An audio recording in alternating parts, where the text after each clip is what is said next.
Esta é uma experiência assustadora que aconteceu há 2 anos quando eu estava na faculdade. Até hoje não consigo uma explicação lógica para o que aconteceu. Então, uma noite eu e alguns colegas ficamos até tarde na faculdade, para ajudar o professor a organizar o salão e ensaiar a cerimônia que aconteceria no dia seguinte. Terminamos por volta das 20 horas e decidimos ir jantar. Depois do jantar, a maioria dos meus colegas foi para casa. 2 outros e eu decidimos visitar um salão de narguilé, onde passamos algumas horas fumando, conversando e comendo sobremesas.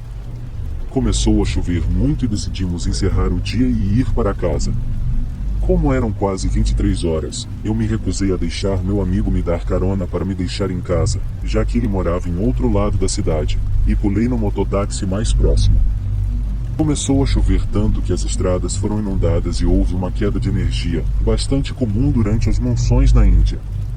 Fiquei surpreso que o motorista do automóvel pudesse ver qualquer coisa, como o vidro tinha ficado embaçado.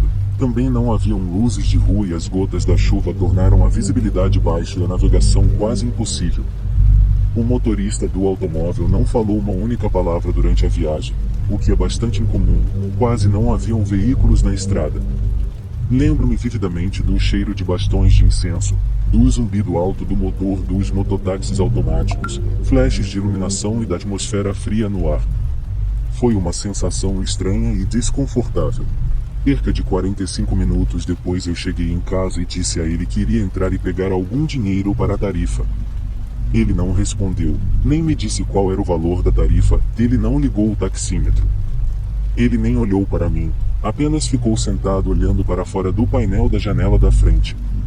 Corri para casa, peguei algum dinheiro, peguei um guarda-chuva e saí para pagar a passagem. Para minha surpresa, ele não estava lá. Perguntei ao meu vigia se ele viu onde o motorista foi. Ele balançou a cabeça sonolenta e disse-me que não tinha notado ninguém. Quando voltei para casa, percebi algo que fez me estremecer de medo. Quando me sentei no mototáxi depois de sair do salão de narguilé, não disse ao motorista onde moro. Como ele sabia para onde me levar, quando durante toda a viagem de 45 minutos não conversamos uma vez? Eu nunca o vi antes e não tem como ele saber onde eu moro. Corri para casa com medo e fui dormir só depois de ver o sol nascer. Até hoje eu não posso dar uma volta em um mototáxi depois de escurecer. Eu tenho pesadelos revisitando a mesma jornada com um silêncio estranho, o rugido maçante do motor, os flashes de raios e frio assustador cercado por completa escuridão.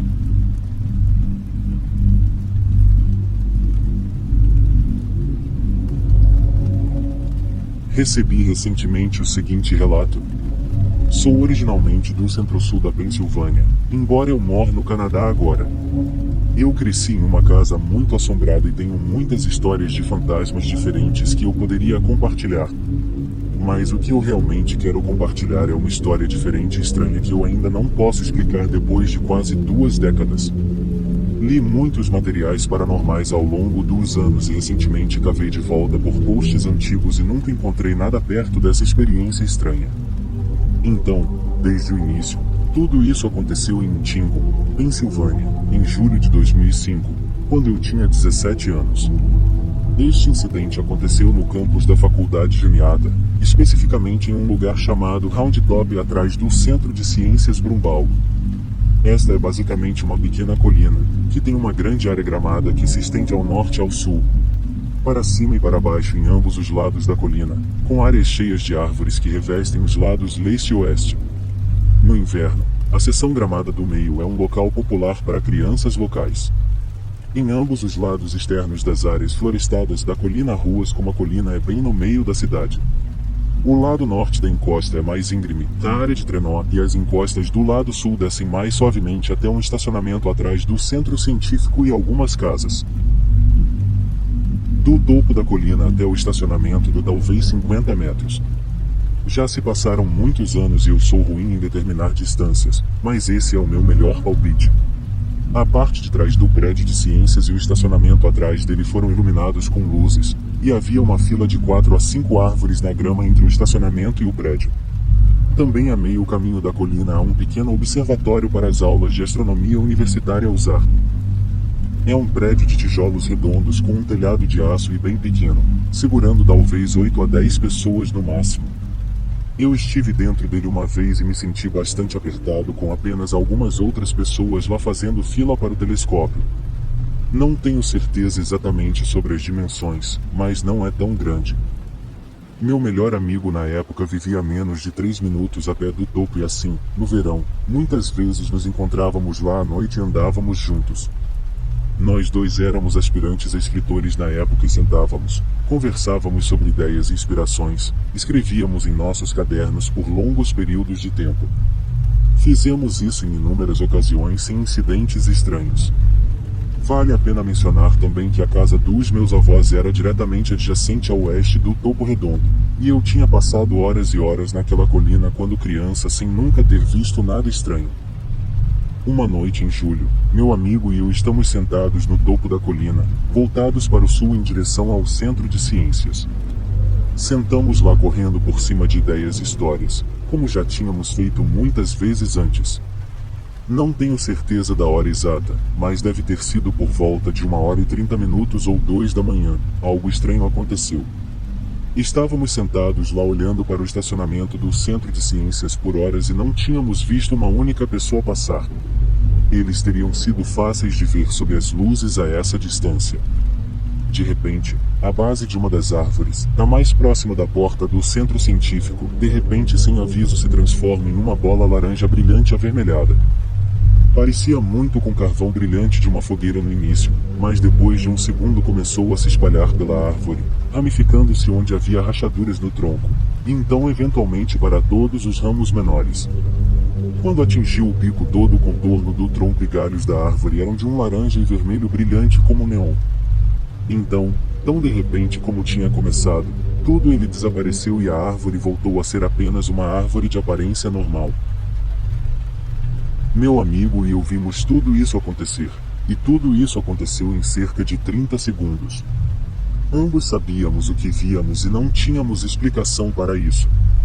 Ninguém tinha estado em torno daquela árvore em horas, nós teríamos visto. Na verdade, ninguém tinha estado em qualquer lugar na colina em horas. Huntington é uma cidade pequena, quase ninguém sai depois das 21 horas. E nada do que sabíamos poderia fazer esse tipo de show de luzes estranho. Depois de 1 minuto ou 2 de excitação e confusão, descemos a colina para olhar a árvore de perto. É aqui que as coisas ficam mais estranhas. Descemos a colina rapidamente enquanto estávamos animados para verificar a árvore. Novamente, aqui eu te lembro que esta não é uma grande colina, e há luzes do estacionamento e do prédio de ciências vagamente iluminando toda a encosta. Nós definitivamente não estamos andando em tom escuro. Eu também estava definitivamente alerta e prestando atenção ao meu entorno, pois isso era uma coisa muito estranha que tinha acabado de acontecer. Enquanto caminhamos, passamos pelo observatório, que estava ao alcance do braço. Mais uma vez, eu podia ver meu amigo claramente ao meu lado e podia ver todo o caminho até as linhas de árvores a leste e oeste. Estávamos sozinhos. Nós continuamos passando pelo observatório, e talvez 20 segundos depois, quando chegamos à beira do estacionamento, por alguma razão eu me virei e olhei de volta para cima da colina. Agarrei o braço do meu amigo e imediatamente o forcei a olhar para trás no local exato que tínhamos acabado de passar. Espalhados por toda a encosta perto do observatório eram talvez 20, 30 silhuetas de pessoas, de pé meticulosamente espaçadas, cerca de 1 metro, separadas umas das outras, todas elas com os braços para os lados e parecendo que estavam olhando para o céu. A encosta estava iluminada o suficiente para que pudéssemos ver cada uma das figuras claramente, mas não claramente o suficiente para fazer qualquer detalhe ou ver qualquer rosto ou roupa ou qualquer coisa assim. Mas eles estavam muito claramente lá, no espaço que estávamos em segundos antes quando estava completamente vazio. Eu não posso enfatizar o suficiente, se eles estivessem lá quando meu amigo e eu atravessamos, estaríamos a poucos centímetros deles se não os encontrasse completamente. Não ouvimos um único som, vimos um único movimento, qualquer coisa. Eles apareceram atrás de nós e ficaram lá imóveis em silêncio total. Nós dois ficamos lá em choque por um momento porque isso era literalmente impossível. Não víamos ninguém naquela colina há horas, e tínhamos acabado de caminhar por aquele espaço e não tínhamos visto nada ao nosso redor o tempo todo. Finalmente, percebo em minha mente que há algo profundamente errado com tudo isso. Puxei meu amigo bruscamente para correr para fora de lá sem olhar para trás. Corremos alguns quarteirões até chegarmos mais fundo na cidade e fomos para casa o resto do caminho, tentando descobrir qualquer explicação para isso. Não conseguíamos inventar nada, a coisa da árvore era muito estranha, e as figuras eram numerosas demais e estranhas para ter sido pessoas normais. Eles eram muito uniformes, todos da mesma altura e tipo, tanto quanto eu poderia dizer, e eles estavam espaçados muito perfeitamente, separados como se tivessem medido. Impossível também para um grupo tão grande de pessoas normais ter preenchido essa área tão rapidamente e perfeitamente sem que os víssemos ou os ouvíssemos. Além disso, voltamos em plena luz do dia alguns dias depois para olhar a árvore de perto. Não havia sinal de que algo estranho tinha acontecido lá. Sem marcas de queimadura, carbonização, nada. A vida levou meu amigo e eu a separarmos caminhos 1 ou 2 anos depois, mas mesmo que crescemos de maneiras diferentes depois do ensino médio, ainda nos reunimos de vez em quando, e quase todas as vezes que relembramos essa experiência novamente. Eu também, eventualmente depois de muitos anos falei sobre isso com meu pai, que trabalhou no Brumbaugh Science Center por um longo tempo, e minha irmã, que estudou na faculdade juniada por 4 anos. Nem meu amigo, nem eu, nem minha família foi capaz de chegar a uma explicação satisfatória para essa experiência. A coisa da árvore por si só seria estranha e difícil de explicar o suficiente, mas depois seguida pelas silhuetas que não poderiam ter estado lá, é impossível. A melhor teoria do meu amigo ao longo dos anos era que quem ou quaisquer que fossem essas coisas, eles nos queriam fora da colina por alguma razão, e a iluminação da árvore era uma distração para fazer exatamente isso. Minha sensação é que a colina pode ter retido energia espiritual de um evento anterior ou série de eventos. As luzes poderiam ter sinalizado a emissão de energia antes das manifestações da figura. Não encontrei, até o momento, uma explicação plausível para o acontecido, e talvez nunca encontre. Alguns mistérios não foram feitos para serem solucionados.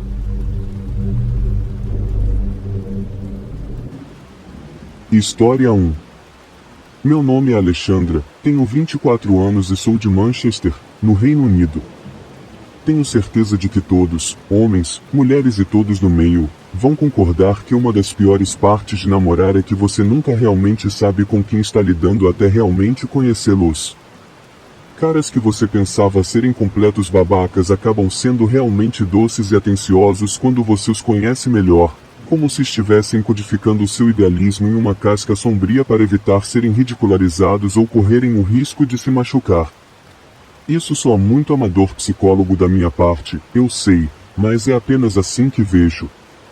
No entanto, arriscar com esse tipo de caras, bem, apenas isso, um grande risco. Uma vez interpretei um cara errado e acabei em um encontro em que ele só tentava me encher de bebida para que eu ficasse bêbado o suficiente para, bom, você sabe. Depois disso, decidi agir um pouco mais seguro e escolher os caras mais legais, mais gentis e masculinos. Eles podem ser um pouco chatos ou puritanos às vezes, mas pelo menos se esforçam nos encontros e você pode ter um tempo agradável com eles. Mas, como eu disse, às vezes os caras legais não são tão legais assim. Sem spoilers, mas estou no meio de conseguir uma ordem de restrição contra o cara que estou prestes a contar, e ele já foi para o tribunal por causa do incidente dessa história. Por questões legais, não vou nomeá-lo, porque isso poderia realmente afetar a decisão do tribunal se eles ouvissem falar disso. Eu sei que o cara vasculha a internet em busca de qualquer menção minha, dele ou desse evento, e, por mais que eu possa tornar minhas redes sociais privadas e bloquear as dele, não posso exatamente tornar privados alguns canais grandes do YouTube, não é mesmo? E eu realmente não sei o quanto ele sabe sobre meus cantos favoritos da internet, então não posso arriscar. Eu sei que parece incrivelmente estúpido, mas isso poderia realmente ser usado contra mim no tribunal, razão pela qual dei a você meu nome do meio e não meu primeiro nome real. O sistema de justiça neste país é tão estúpido que isso poderia literalmente ser visto como uma provocação, e os advogados dele poderiam até anular completamente a ordem de restrição. Mas como isso é possível com sua condenação por invasão e exibição de uma arma mortal, não faço ideia, porque foi isso que ele fez depois de eu decidir que, por mais legal que ele fosse, nós simplesmente não estávamos combinando. Ele decidiu me assustar, mas o pior foi que ele realmente errou o momento e acabou traumatizando minha colega de apartamento. Eu não tinha absolutamente nenhuma suspeita de que ele faria algo assim. Quando liguei para ele após 2 meses de namoro para dizer que não achava que as coisas funcionariam, tudo o que ele realmente perguntou foi: "Você não acha que está agindo um pouco precipitada? E tem algo que eu possa fazer ou dizer para mudar sua opinião?" Obviamente, a resposta para ambas as perguntas foi não, que eu tinha tomado minha decisão e ela precisava ser respeitada. Depois disso, ele não disse mais nada, apenas repetiu o ok várias vezes até que finalmente encerrei a ligação. Eu sei que ninguém recebe esse tipo de notícia bem, mas ele lidou melhor do que alguns caras com quem terminei as coisas. Então, como eu disse, não havia absolutamente nenhuma pista de que ele faria algo tão drástico quanto invadir meu apartamento. Mas, como também disse, isso não foi tudo o que ele fez. Lembro-me de estar a caminho de casa do trabalho e mandar uma mensagem para minha colega de apartamento perguntando se ela tinha alguma ideia para o jantar. Sempre ficávamos muito animadas, ainda ficamos, com nossos jantares de sexta-feira, pois sempre pesquisávamos no Uber Eats algo que nos apetecesse. Era meio que um ritual, algo que sempre aguardávamos ansiosamente. Então, achei estranho que ela não tivesse respondido imediatamente. Mas, enquanto eu estava no bonde, 5 minutos passaram, depois 10, depois 15, e ela não apenas não respondeu, mas também não leu a mensagem. Eu não entrei em pânico exatamente, quero dizer, não estava fora de cogitação que ela estivesse ocupada ou algo do tipo. Então, decidi esperar até chegar em casa para falar com ela pessoalmente sobre isso. Mas quando cheguei em casa e tentei colocar minha chave na fechadura, ela não deslizou, na verdade abriu a porta. Então, a próxima coisa que notei, algo que realmente gelou meu sangue, foi a grande pichação preta na parede branca do nosso corredor. "Você fez isso", dizia. E mesmo assim, por causa de como o cara aparentemente lidou quando encerrei as coisas, não fiz a conexão até encontrar minha colega de apartamento trancada em seu quarto, chorando ao telefone com a polícia. Tive que esperar até ela desligar o telefone para ela me dizer como o cara parecia para eu perceber o que realmente havia acontecido e quem tinha feito aquilo. Minha colega de apartamento disse que alguém bateu na porta. Ela olhou pelo olho mágico e viu um cara parado do lado de fora do corredor usando uma máscara. Na verdade, no verão de 2021, era totalmente normal ver pessoas usando máscaras, não todo mundo, mas definitivamente muito mais do que se vê hoje em dia, agora que o governo abandonou todas as regulamentações e coisas do tipo. Na verdade, acho que vai demorar muito tempo antes que alguém veja alguém de máscara cirúrgica e pense: por que eles estão obstruindo os 2/3 inferiores do rosto? Enfim, ela viu o cara de máscara e não pensou nada de especial, então abriu a porta para ver o que ele queria. O cara já tinha estado no nosso apartamento, mas não quando minha colega estava por perto, pois pedi a ela para sair por algumas horas, e você pode adivinhar o porquê. Ele perguntou a ela: "A Alexandra está aqui?" E ela respondeu: "Não." E acho que isso realmente atrapalhou os planos dele. Ele queria que eu estivesse lá, ele precisava que eu estivesse lá, então, Deus sabe o que ele estava planejando. Mas isso não o impediu de forçar a entrada e destruir completamente o lugar. Minha colega disse que, depois de entrar à força, ele a prendeu contra a parede pelo pescoço e ficou exigindo saber: "Onde está Alex? Onde está Alex?" Ela deve ter sabido que eu estava a caminho de casa do trabalho, ou pelo menos prestes a sair, mas não disse uma palavra. Para ser justa, ela disse que estava com muito medo para dizer qualquer coisa. Mas eu coloco isso muito na coluna de "ela me apoiou", e a amo por isso.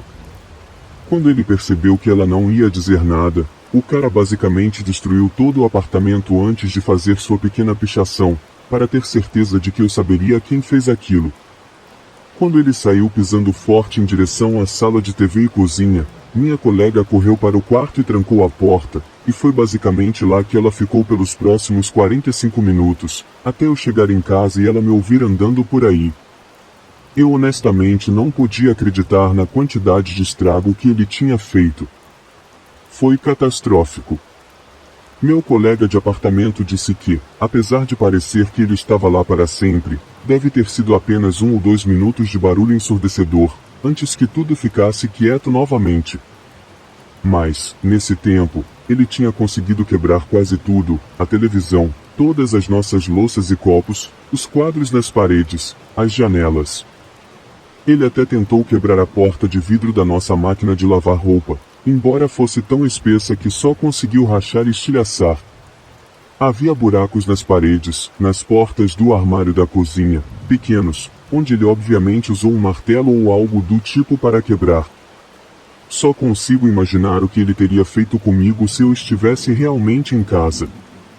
Acho que é um pouco milagroso que ele não tenha machucado meu colega de apartamento. Acho que ele realmente tentou, já que ela disse que ele tentou abrir a porta trancada e bateu nela quando não abriu. Acreditamos que ele pôde ouvi-la falando com o operador do 190, e foi isso que o fez fugir. Mas é verdadeiramente arrepiante pensar que ela estava a apenas 1 ou 2 metros de distância de um psicopata completo com um martelo ou um maço, e ele claramente pretendia ferir alguém. Levou alguns dias para ele ser preso, já que um amigo dele fingiu ser seu álibi até que a polícia o pressionou a contar a verdade. Acho que bastou ameaçá-lo dizendo que, se isso fosse para o tribunal, ele seria considerado culpado por perjúrio e teria um registro criminal, o que acabaria com sua carreira. Depois disso, ele confessou que o cara com quem eu estava saindo não estava com ele naquela sexta à noite. Depois disso, como a descrição dele batia com o histórico, ele foi preso sob suspeita de invasão domiciliar, além de portar uma arma mortal e fazer ameaças de morte também. Foi para o tribunal, mas como ele se declarou culpado e não tinha histórico criminal anterior, basicamente alegou responsabilidade diminuída devido ao estresse do Covid. Acontece que ambos os avós dele faleceram em um asilo, e ele só pegou uma sentença suspensa de 2 anos. Os advogados pintaram toda a situação como uma briga de casal, e o juiz acreditou, porque eu admiti que estávamos saindo há alguns meses. Para mim, para meu colega de apartamento e para as nossas famílias, foi uma completa injustiça. Alguém assim, que sabemos que teria nos causado ferimentos horríveis, possivelmente nos matado, deveria estar na prisão por muito, muito tempo. Estávamos em estado de choque, mas, acima de tudo, estávamos com medo. Sabíamos que, se ele tentasse algo, iria direto para a prisão por no máximo 10 anos, dependendo da gravidade do crime, mas isso não era suficiente para nós. Não para mim, não para meu colega de apartamento e não para nossas famílias. Por isso, estou buscando uma ordem de restrição. Se for aprovada e instituída pelo tribunal, se ele se aproximar a menos de 15 metros de mim, estará violando a lei e será preso. É nisso que estou depositando todas as minhas esperanças. É muito menos complicado do que empacotar e mudar de apartamento, e sinto que isso seria ceder ao medo que ele queria nos impor. Estou esperando que as taxas dos advogados que pagamos para obter a ordem de restrição diante de um juiz valham a pena, porque se não funcionar, se percebermos que ainda estamos tão vulneráveis quanto antes, simplesmente não sei o que farei. História 2. Encontrei seu canal e acho incrível que você dê às pessoas a chance de compartilhar seus traumas com uma grande audiência. Acredito que um problema compartilhado é um problema que temos do que desabafar nós mesmos ao compartilhar nossas histórias. Isso valida nosso sofrimento e alivia parte do estresse de tê-las presas dentro de nossas cabeças. Minha história não é como muitas das outras em seu canal, onde a pessoa sofre porque algo aconteceu com ela. Na verdade, sinto-me bastante desconfortável ao enviar isso para você porque não estou sofrendo porque algo aconteceu comigo, mas sim porque algo não aconteceu. Permita-me explicar. Em 2009, meu marido, com apenas 2 anos de casamento, faleceu após um acidente de carro. Um grupo de adolescentes bêbados tinha roubado um carro certa noite e perderam o controle enquanto corriam em alta velocidade por uma curva cega. Eles colidiram com um muro de cerca de cintura no exato momento em que meu marido estava voltando para a casa do pub. Ele tinha saído com alguns amigos do trabalho para celebrar o fim de semana e, por azar, estava no lugar errado na hora errada quando aqueles rapazes perderam o controle do carro. Dizem que ele morreu instantaneamente, que o impacto partiu quase ao meio seu corpo, e acho que essa foi a única verdadeira consolação que tive, sabendo que ele não sofreu depois que aqueles rapazes colidiram com ele. Não vou aborrecê-lo com os detalhes do meu processo de luto, mas direi que foi longo, foi um caminho muito difícil. Nem sequer considerei namorar até o verão de 2015 e, mesmo assim, foi um retorno muito lento e cauteloso ao mundo dos encontros, ou melhor, ao mundo em geral. Não sou exatamente o tipo de pessoa que frequenta boates, e achei os encontros rápidos bem acelerados. Meus amigos se ofereceram para me apresentar a amigos solteiros bem-sucedidos, mas descobri que não ter voz na escolha me deixava muito ansiosa. Preferi escolher meus próprios encontros em vez de serem arranjados para mim. Foi aí que encontrei meu ritmo, com os encontros online, especificamente no site Plenty of Fish. Achei o nome um pouco inadequado no início, afinal, não tinha passado por uma separação estilo sitcom envolvendo comédias românticas e potes de sorvete. Eu tinha perdido o amor da minha vida, mas poder avaliar meus encontros enquanto os conheci a uma distância confortável realmente me agradou. Conversei com vários caras durante o verão e outono de 2015, mas um deles era um cara chamado Cal, que disse ser dono do próprio escritório de advocacia. Cal era de um lugar chamado Chesham, ao norte de Londres, mas disse que estava morando mais perto de Tottenham, já que seu escritório ficava perto do centro da cidade. Ele parecia inteligente e charmoso e, embora fosse um pouco excêntrico, era um dos caras mais interessantes com quem conversei durante meu tempo no Plenty of Fish. Ele parecia realmente saber como tratar uma mulher em um primeiro encontro também. Mencionei que ele queria me levar a um lugar chamado Theobalds Park Hotel, em Hertfordshire. Pesquisei o local online e, nossa, era chique. É uma antiga mansão de tijolos vermelhos situada no meio do campo, com um grande gramado na frente, ladeado de um lado por narcisos. Quer dizer, era realmente um dos lugares mais incríveis que já vi, e estaria mentindo se dissesse que não estava ansiosa para ser levada lá por um cara que tinha uns trocados para gastar com boa comida e bebida. Mas, como disse, não era o tipo de conhecer na segunda, namorar na sexta-feira. Apesar do início de nossa conversa ter sido por volta de setembro de 2015, chegamos a novembro e eu ainda não achava que estava pronta para conhecer o Cal. Pouco depois disso, ele parou de responder às minhas mensagens e imaginei que ele tinha seguido em frente com uma garota mais rápida do que eu. Fiquei um pouco arrasada, porque, como disse, ele parecia realmente interessante e definitivamente parecia ter condições financeiras para começar uma família, mas na realidade, o desaparecimento repentino da minha caixa de entrada provavelmente foi uma das melhores coisas que aconteceu comigo em anos. Honestamente, pensei que essa seria a última vez que ouviria falar ou saberia algo sobre o Cal, e por cerca de um mês, esqueci completamente dele enquanto seguia meu caminho alegre com outros encontros. No dia de Natal de 2015, ouvi algo bastante perturbador nas notícias. O corpo de uma mulher tinha sido encontrado nos terrenos do Theobalds Park Hotel, em Hertfordshire, exatamente o lugar onde o Cal havia prometido me levar no encontro que não aconteceu. A polícia suspeitava de crime. Acho que teria mais tempo para pensar sobre isso se não estivesse indo para o jantar de Natal da minha mãe, pois pouco depois de ouvir a notícia, estava ocupada demais me atualizando com a família para pensar em algo tão terrivelmente sombrio. No entanto, isso martelou na minha mente por boa parte de uma hora, enquanto eu considerava como era terrível que algo tão horrível acontecesse em um lugar tão bonito. Isso foi praticamente onde meus pensamentos começaram e terminaram, e, além de sentir pena de quem teve o infortúnio de encontrar o corpo da pobre mulher, não pensei mais nada sobre isso. A próxima coisa que lembro foi tocar em um link no meu telefone para o site do The Guardian, que dizia homem acusado por morte em hotel na véspera de Natal. Quando a página carregou, quase deixei meu telefone cair de horror. O artigo revelava o nome da pessoa presa sob suspeita de assassinato, e para meu choque e eventual repugnância, o nome do homem era Cal Landale, o mesmo Cal com quem tinha conversado no Plenty of Fish. Não havia foto do suspeito no artigo, mas era o mesmo nome, mesma idade e a menção ao hotel conectava todas as peças.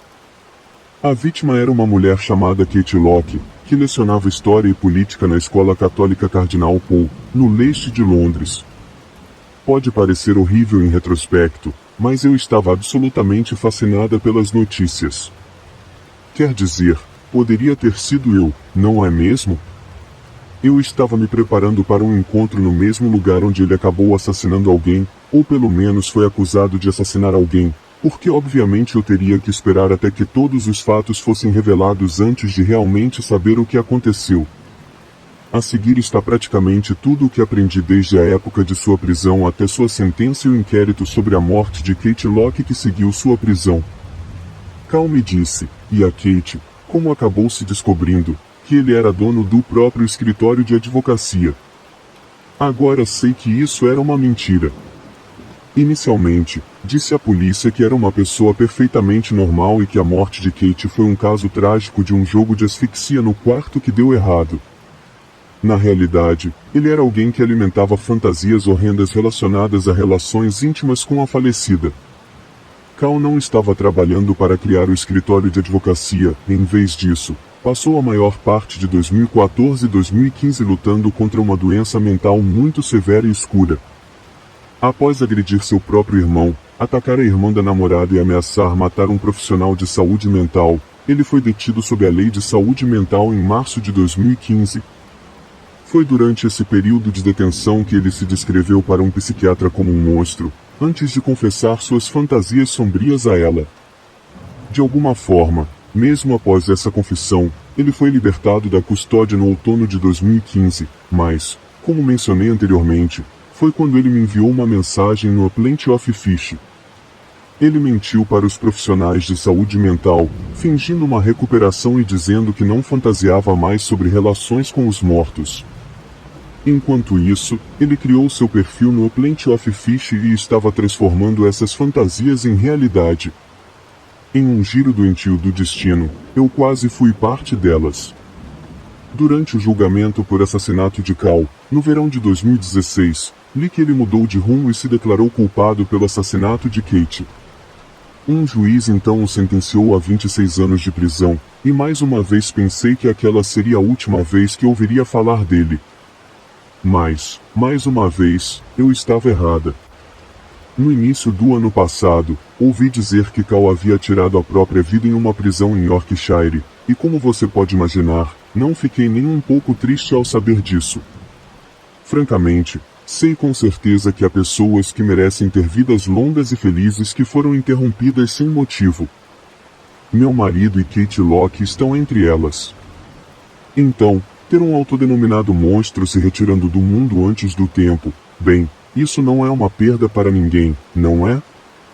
Acho que este é um momento apropriado para encerrar minha história, e talvez isso não devesse ter vindo de Kate ou de alguma outra pessoa que Cal realmente machucou ou ameaçou antes de ser preso, mas o fato de eu ter chegado tão perto de uma morte horrível, e o fato de que realmente poderia ter sido meu corpo encontrado nos terrenos do Theobalds Park Hotel, isso é algo que considero verdadeiramente assustador.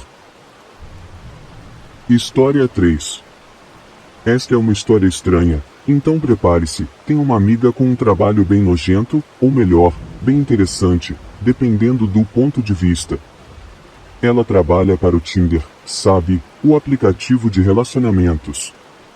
E praticamente o dia todo, todos os dias, ela revisa fotos de perfil que outros usuários denunciaram por algum motivo. Algumas dessas denúncias são por coisas simples, sabe, quebrar regras básicas, coisas ofensivas, gestos, suspeitas de falsidade, esse tipo de coisa. Mas de vez em quando, ela se depara com algo realmente perturbador. Teve uma vez em que ela disse que era tão grave que não se tratava apenas de remover a foto ou banir o perfil da pessoa, ela teve que entrar em contato com a polícia. Como você pode imaginar, há muitas fotos de partes íntimas masculinas no Tinder, e talvez isso te surpreenda, a quantidade enorme de caras, bem dotados ou não tão dotados, que só querem se exibir.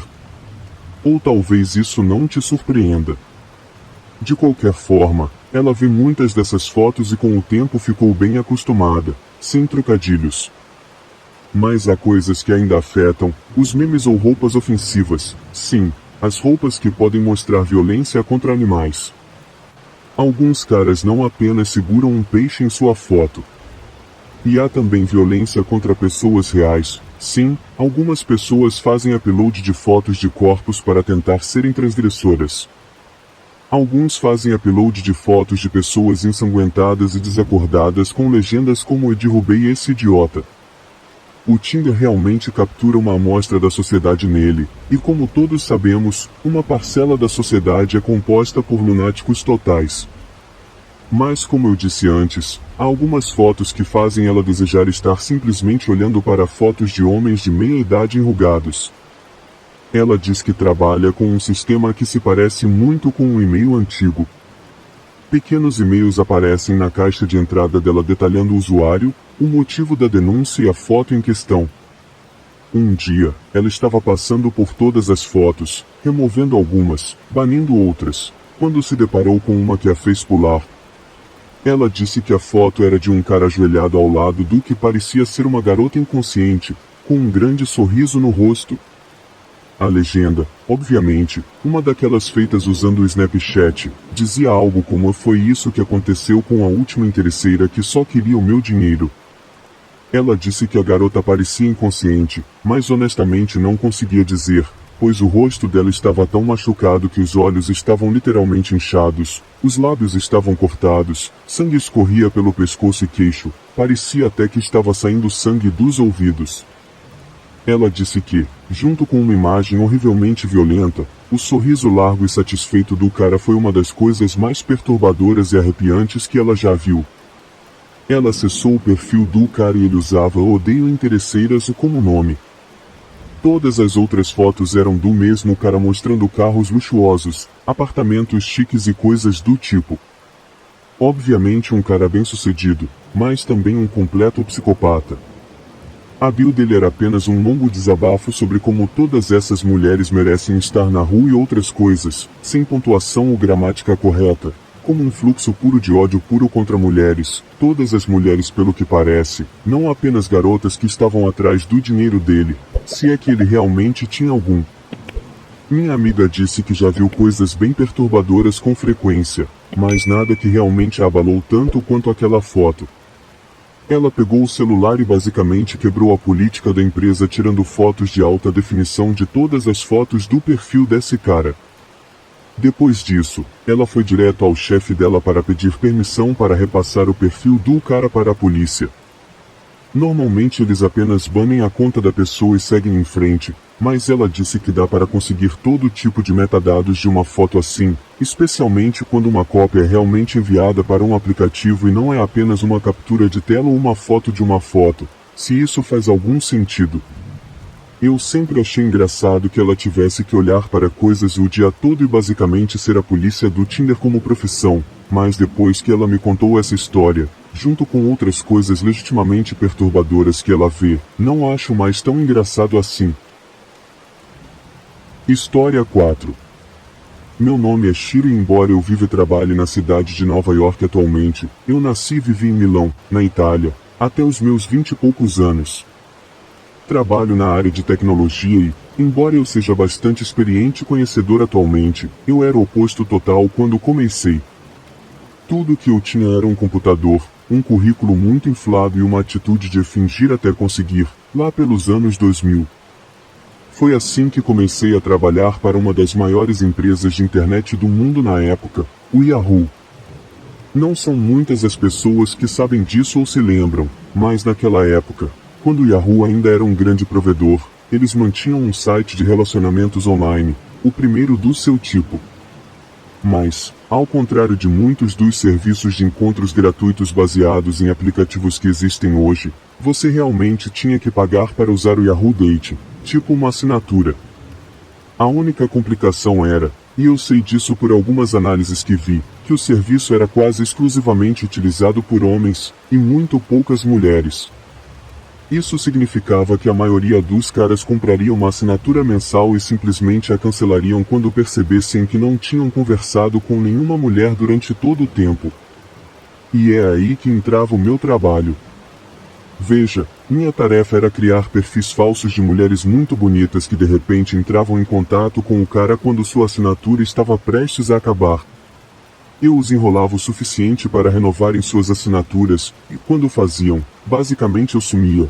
Como as pessoas dizem nos dias de hoje, eu dava um perdido neles. Eu era incentivado a fazer isso, pois podia mostrar aos meus chefes todos os usuários com os quais eu estava conversando que renovavam suas assinaturas, e eu recebia bônus mensais por isso. Eu sei que parece incrivelmente antiético da minha parte, admito, era mesmo. Mas eu era jovem e bobo, e realmente precisava do dinheiro. Como eu disse, moro em Nova York hoje em dia, e precisava economizar dinheiro para aulas de inglês, passagens de avião, depósitos de apartamento, todas as coisas que eu precisaria para me mudar para outro país. Por mais que eu ame a Itália, por mais que ainda visite às vezes e que sempre será minha verdadeira casa, os salários lá são muito baixos, você precisa subornar para ser promovido, e as oportunidades de emprego são terríveis. Sim, às vezes eu me sentia terrível enganando esses caras para darem dinheiro ao Yahoo quando basicamente não tinham chance nenhuma de conseguir um encontro. Mas eu me dizia, só mais alguns meses e eu paro, e foi assim que consegui continuar. A última gota d'água foi esse cara que eu nunca deveria ter tentado enganar. Diferente de muitos outros usuários, esse cara realmente entendia de computadores muito mais do que eu. Eu nunca deveria ter mexido com ele, mas como eu disse, precisava muito do dinheiro, então acabei ultrapassando a linha entre me virar e ser simplesmente ganancioso. Eu o enganei para renovar a assinatura 2 vezes, e isso só aconteceu porque eu era muito bom em criar perfis falsos. Lembro de ouvir a expressão em inglês "o diabo está nos detalhes", e é verdade, embora no meu caso, fosse ênfase no diabo pelo que eu estava fazendo. Eu dava a essas mulheres falsas músicas favoritas, poemas favoritos, pequenos defeitos que tentavam esconder. Como eu posso ser muito organizada? Desculpe se isso incomoda você, e isso as tornava ainda mais humanas. Eu fiquei muito boa no trabalho depois de um tempo, mas eu era apenas uma boa mentirosa, não era boa ou experiente em computadores. Mas o cara com quem eu estava lidando, ele sabia muito mais. Depois da primeira vez que o enganei para renovar a assinatura, ele ficou furioso. Eu sei disso porque fiz outro perfil alguns meses depois para enganá-lo novamente a renovar. Ele não tinha ideia de que o perfil que usei era falso, ele apenas estava irritado e chateado que a garota de quem ele gostava o havia abandonado. Então, basicamente, desabafou todas as suas frustrações comigo, ou melhor, com a garota falsa que eu criei. Mantive a conversa fluindo até ser notificada de que ele renovou a assinatura e, depois disso, apaguei o perfil e comecei a criar um novo. Não consigo imaginar o quão chateado e furioso ele deve ter ficado, mas na verdade eu não estava pensando em ninguém além de mim mesma naquele momento. E então, no final do mês seguinte, acredite se quiser, a assinatura estava prestes a expirar novamente. Então, pela terceira vez, criei um perfil falso do tipo exato de garota que eu sabia que ele gostava e comecei a enganá-lo pela terceira vez, como eu mesma me disse, pela última vez. Mas não foi bem assim que aconteceu. Na verdade, acabei indo para a América muito mais rápido do que eu pensava. Depois de criar o perfil, mandei uma mensagem para ele e quase imediatamente recebi uma resposta que dizia algo assim, e te digo, isso me assustou tanto que pensei que fosse vomitar. Olá, Shiro. Sim, eu sei o seu nome, e não é só isso que sei. Sei onde você está, quanto você ganha, e sei que não tem muito tempo de vida. Você realmente mexeu com a pessoa errada. Aqui você vê, Dei o benefício da dúvida para aquelas garotas no começo, mas depois comecei a achar suspeito, então investiguei um pouco. E foi assim que descobri que todas as mensagens que você me enviou vinham do mesmo computador. Eu sou bom com computadores, muito melhor do que você, e aprendi para ganhar dinheiro com meu irmão. Sou um ganhador para eles, um valorizado também. Eu os faço ganhar muito dinheiro ao desviar transações online, então valho muito para eles. Eu disse a eles que trabalharia uma semana de graça se eles fizessem apenas um pequeno favor para mim. E esse pequeno favor é te matar como vingança. Você me humilhou 2 vezes agora, mas juro pela Virgem Maria que você não humilhará mais ninguém. Você vai sofrer muito antes de morrer, eles juraram isso para mim, e no momento em que você ler isso, estarão a caminho de você. Você pode tentar correr ou se esconder, mas todos nós sabemos sobre você, Shiro. No final, nós vamos se encontrar. Eles usam o termo abaixo, significando abraços e beijos, a mesma coisa que eu sempre assinava minhas mensagens para mostrar que ele realmente havia me descoberto. Então, como eu disse, foi assim que acabei nos Estados Unidos mais cedo do que eu esperava. Eu vivi terrivelmente por 1 ano porque gastei todas as minhas economias em 2 coisas. Primeiro, paguei a um italiano para mentir para a imigração que eu era seu primo e poderia ficar com ele. E segundo, paguei a um advogado para me representar, dizendo que estava sendo alvo da 'Ndrangheta, que é como chamam a máfia na Calábria, de onde o cara dos computadores aparentemente era. E como isso é basicamente verdade, foi fácil provar. Só precisava de alguém que entendesse da lei para trabalhar a meu favor. E isso, meu caro leitor, é como me tornei cidadão americano. Fiquei tempo suficiente aqui, trabalhei o suficiente e paguei impostos o suficiente para ser bem-vindo ao seio da América.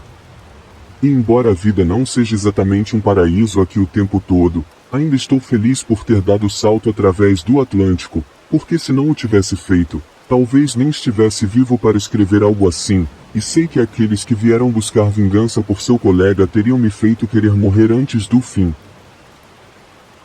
História 5. Na noite de 29 de fevereiro de 2008, a família Cafi estava profundamente adormecida em sua casa na pequena cidade de Alba, no nordeste do Texas. A família de 5 membros era composta por Terry Caffey, de 41 anos, sua esposa Penny, de 37 anos, e seus 3 filhos, Tyler, de 8 anos, Matthew, de 13 anos, e Aaron, de 16 anos. Eles se uniam por seu amor pela música e por Jesus, frequentemente tocando juntos em uma banda familiar nos serviços de domingo. Tyler tocava guitarra, Matthew, gaita, e Penny, piano. Aaron liderava o grupo, encantando audiências por todo o sudoeste com sua voz angelical e aparência angelical. Durante toda a sua juventude, ela era um retrato de inocência, orgulho e alegria de seus pais loiros e de olhos azuis. Porém, logo após seu 16º aniversário, Aaron conheceu alguém que não apenas teria um efeito catastrófico em sua vida, mas também na vida de seus amados familiares. A devastação que esse alguém causou levantou uma questão séria: Aaron seria realmente tão inocente quanto aparentava ser? Ou havia algo mais sombrio dentro dela que a levou a se tornar cúmplice de um ato de pura maldade? Pouco depois de Aaron completar 16 anos, ela anunciou que havia arrumado um namorado. Porém, quando o apresentou aos pais, ele não era exatamente o que esperavam. Charlie Wilkinson não só era 3 anos mais velho que Aaron, mas tanto Terry quanto Penny sentiram algo errado nele. Suas intenções com a filha não pareciam puras, e seu passado sombrio deixava muito a desejar. Desde o início, eu tinha reservas sobre o rapaz, disse Terry mais tarde. Havia coisas nele que não me deixavam à vontade. Falei com o jovem sobre os perigos de se envolver com a turma errada, e Charlie preenchia todos esses requisitos de alguém que eu não queria namorando minha filha. Os pais de Caffey se viram diante de 2 opções: intervir diretamente e basicamente forçar Aaron a terminar com Charlie, ou simplesmente observar atentamente e permitir que a filha cometesse seus próprios erros. O primeiro caminho, sem dúvida, cultivaria um profundo ressentimento, enquanto o segundo poderia fortalecer a confiança. Quando Aaron percebeu que eles estavam certos, optaram pelo segundo. À medida que as semanas passavam, os Café continuavam a esperar que o relacionamento rebelde de sua filha simplesmente se apagasse por conta própria. Estávamos lidando com a rebeldia de Aaron e mantendo um olho em tudo, explicou Terry. Mal sabia ele que a tragédia estava prestes a acontecer. Em 21 de fevereiro de 2008, Terry foi visitar seu pai idoso, Clarence, que morava sozinho do outro lado da cidade. Ao bater na porta da frente, sem resposta de Clarence, cujo carro estava na garagem, Terry entrou pela porta dos fundos e se deparou com uma cena desoladora. Clarence estava morto no chão da cozinha, vítima de um ataque cardíaco. O que se seguiu foi uma semana extremamente difícil para a família Café, mas parecia que o pior ainda estava por vir. Alguns dias após enterrarmos meu pai, descobrimos algumas coisas através da página do MySpace de Charlie, disse Terry. Referências a beber e outras atividades altamente inadequadas. Confrontamos ela e dissemos a ela que não a criamos assim e que ele não era bom para ela. Aaron não reagiu bem à intervenção, mas ninguém poderia imaginar o que ela faria em seguida. 2 dias após a intervenção, na noite de 29 de fevereiro, Charlie Wilkinson parou em frente à casa da família Café, acompanhado por Charles Allen Wade, de 20 anos, e pela namorada de 18 anos de Charlie, Bob Gail Johnson. Wilkinson enviou uma breve mensagem para Erin Café e, momentos depois, Erin saiu furtivamente de casa, de pijama, e entrou no carro do namorado. Depois disso, Wilkinson e Charles Wade foram até a casa, entrando pela porta da frente que Aaron deixará entreaberta.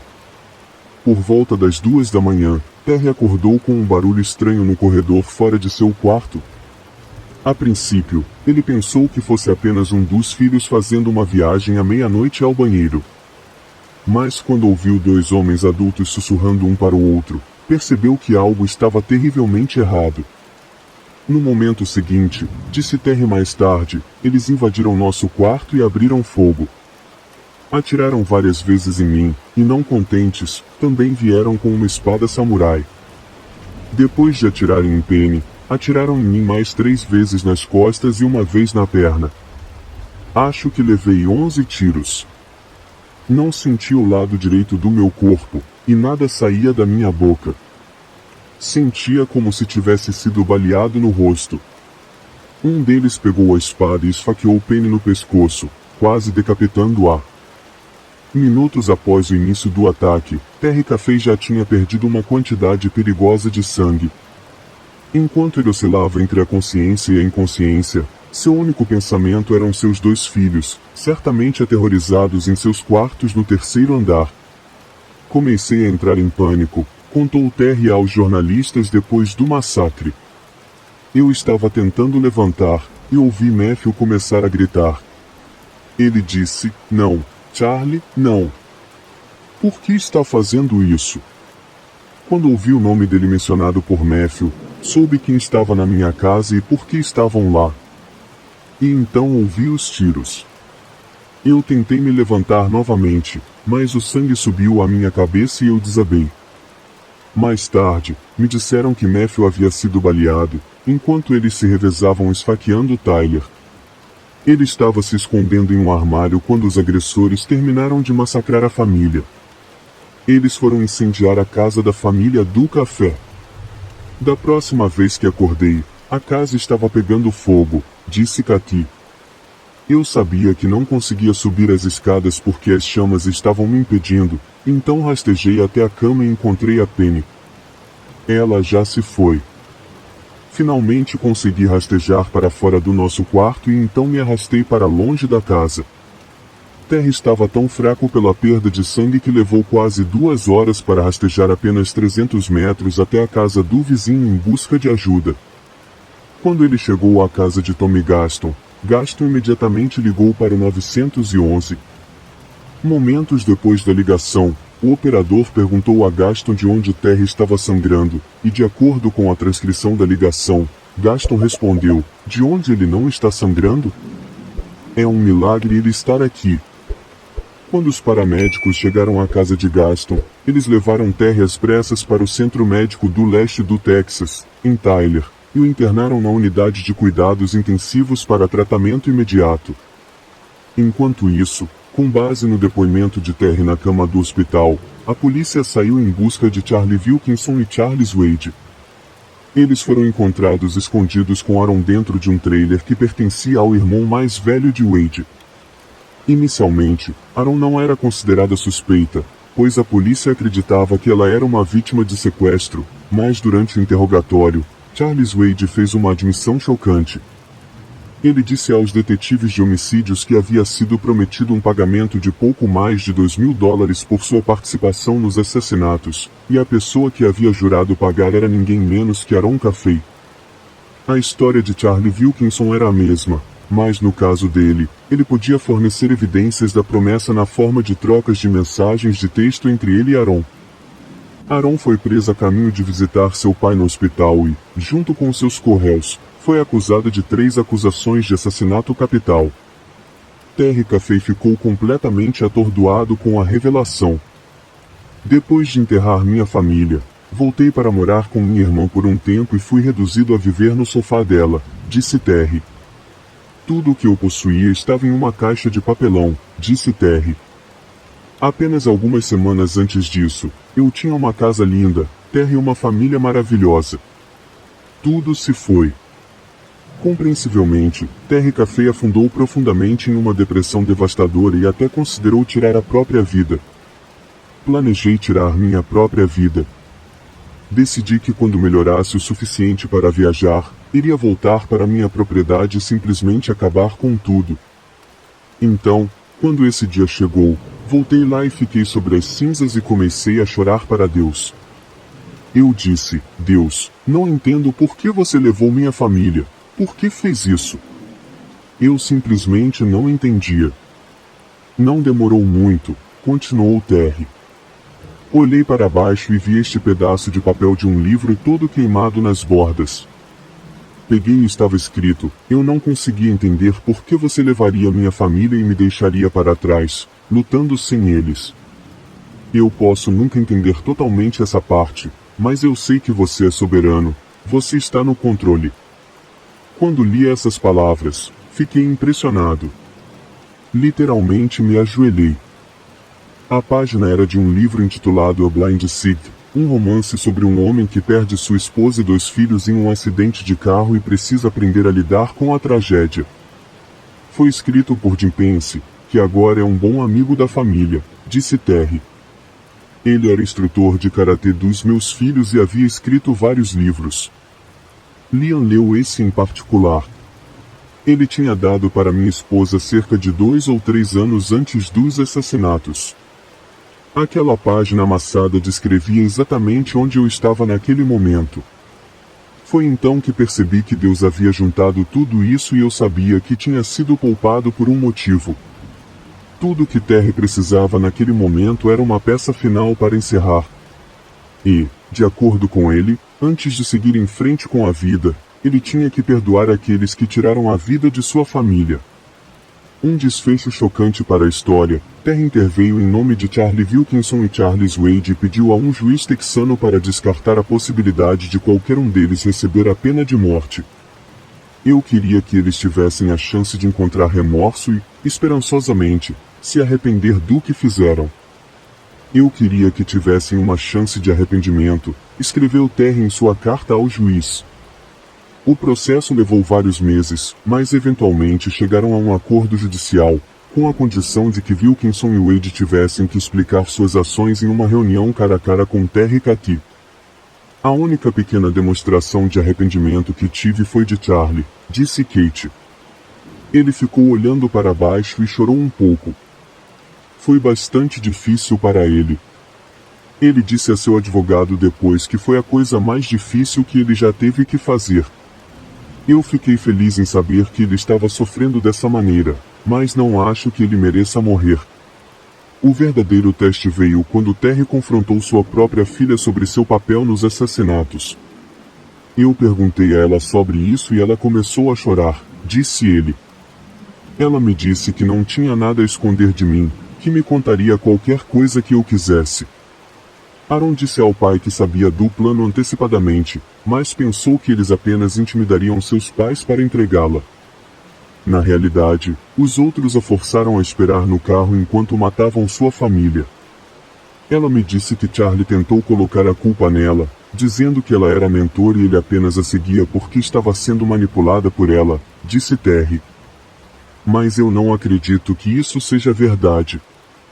Eu conheço minha filha, e isso não é dela. Terry admitiu que sua decisão de perdoar sua filha e os outros recebeu muitas críticas, mas ele diz que não se deixa incomodar por isso. As pessoas me perguntam como eu poderia perdoar minha filha e como posso perdoar aqueles que mataram minha família, mas não estou tentando justificar nada. Esta é minha filha, e eu sei o que é melhor para nós. Em outubro de 2008, Charlie Wilkinson e Charles Wade foram condenados cada um à prisão perpétua sem possibilidade de liberdade condicional. Apenas 3 meses depois, apesar das objeções de seu pai, Kathy se declarou culpada por assassinato. Ela recebeu 2 sentenças consecutivas de prisão perpétua, mais 25 anos por conspiração para assassinato, de acordo com documentos do tribunal. Ela não será elegível para liberdade condicional até estar em meados dos 50 anos. Terry Kathy desde então se casou novamente e agora é padrasto de 2 crianças. Ele deixou seu emprego na empresa de suprimentos médicos e agora se concentra em suas palestras motivacionais. Ele também escreveu um livro intitulado Terror pela Noite, que detalha os assassinatos de sua família, bem como a recuperação de sua sanidade. Ele coescreveu o livro com Jim Pence, autor de A Visão Cega, o livro que salvou sua vida. Hoje em dia, Terry visita igrejas e escolas públicas para falar sobre dificuldades e superações, na tentativa de alcançar outras pessoas de maneira positiva. Eu recebo e-mails e cartas praticamente todos os dias de todo o país, de pessoas que estão sofrendo, disse ele em uma entrevista de 2010. Pessoas que estão passando talvez por situações semelhantes ou talvez por coisas completamente opostas ao que eu passei, mas ainda assim eu consegui ajudar. Eu tento usar minha tragédia de maneira positiva para alcançar os outros, acrescentou. Eu quero que as pessoas saibam que, não importa o quão sombrias as coisas fiquem, não importa quão impossíveis pareçam, sempre há um caminho de volta. Sempre há um caminho para a redenção.